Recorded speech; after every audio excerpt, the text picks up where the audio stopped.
শুভ নববর্ষ মানে শুধু একটা দিন নয়, এটা হলো নতুন সম্ভাবনার সূচনা। সুখ দুঃখ সবটাই থাকবে, তবে নতুন বছরে সুখটা যেন হয় অনেক বেশি, সেই কামনা করি ভগবানের কাছে। শুভ নববর্ষ সবাইকে।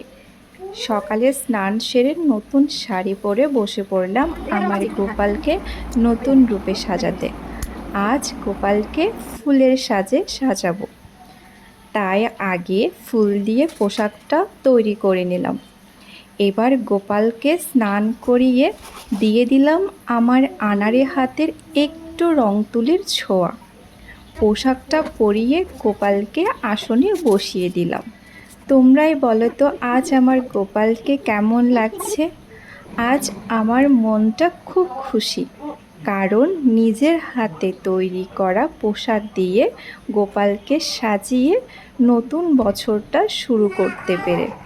গোপালের ভোগের জন্য পায়েসটা অর্পণ করে আমি আমার পুজোর বাকি কাজটা সেরে নিলাম। গোপাল সবার মঙ্গল করুক সেই প্রার্থনা করি। হরে কৃষ্ণা।